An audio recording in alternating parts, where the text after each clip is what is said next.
Yes. Letter and sound. Harf bilan tovushni almashtirib yubormaydi. 5 ta harf bor.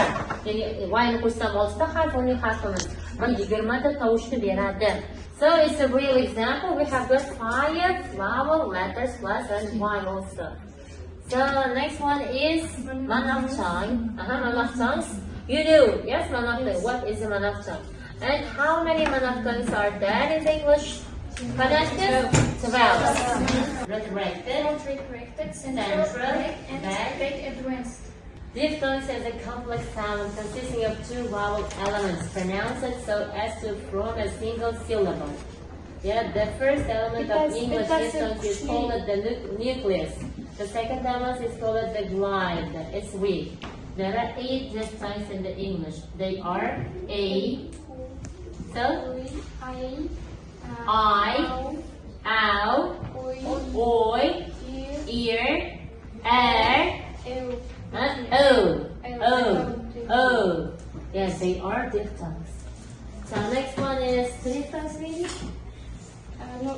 No, English monotones may be classified according to the following principle. Yes, according to the tongue position. Tilning nimasiga ko'ra? Holatiga ko'ra. According to the lips position. Labning, demak, harakatiga ko'ra. According to the length of the vowel. Yeah, ya'ni long or short degani, yeah. Bizga oltita uning harf bor deb o'rgatishgan, to'g'rimi? Voyni ham shunga qo'shishgan. Bu harf haqida ketyapti. Yes, 6 letters. Yes, 6 letters gives us 20 English vowel sounds. 20 ta unli harfimiz, mana 20 ta emas, 5 ta unli harfimiz 20 ta tovushni beryapti. Tushundingizmi? Keyin nechta qolyapti? 20 ta undosh harfimiz 24 ta undosh tovushni beradi. Jami, totally we have got 44 are the following, yes, namely monotones. They are the follows: E, yes, E, E,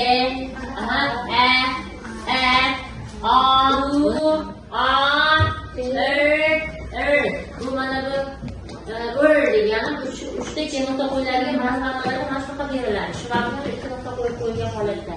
Bularga shibah bo'ladi. But some of the monotones are not.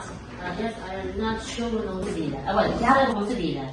So'z o'rtasida bitta bo'g'in boshqa bo'g'inlarga qaraganda balandroq ohangda emphasize qilib aytilsa, sentence sirasida 3 ta, 4 ta, 5 ta so'zdan iborat bo'lib, o'shani bitta so'zi balandroq ohangda aytiladi. Urg'u berib, sizni ana bu attentioningizni, mana bu nimasiga tinglovchini attentionni shunga qaradi, men hozir bunga qaradi.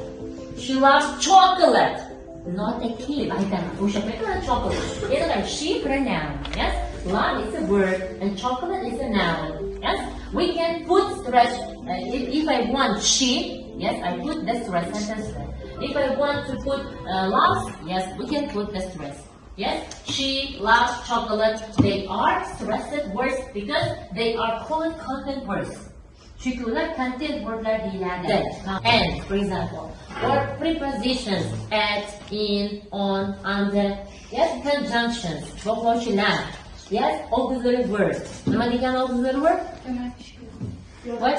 Yordamchilar. Do, does, has, have, will, shall. For example, I will go to university tomorrow. Yes, I will go to university. I will go. Yozmayman. Xato gapirdim. I will go to university tomorrow. Desak, bunda go-ga tushiraman, lekin will-ga tushiraman. Tushundingizmi? Yordam. I have done my homework. Yes? I have done my homework emas. Agar bunaqa aytsangiz xato. I have done my homework. Yes? I have done my homework, not yours. O'zimnikini qildim, biznikini qilganim yo'q. Tushundingizmi? O'sha almashdi. Mening vazifamni qildim. Demak, conjunction, although, even though, in spite, despite of, so, yes, har xil conjunction. Ularga tushunmaydi. Preposition article.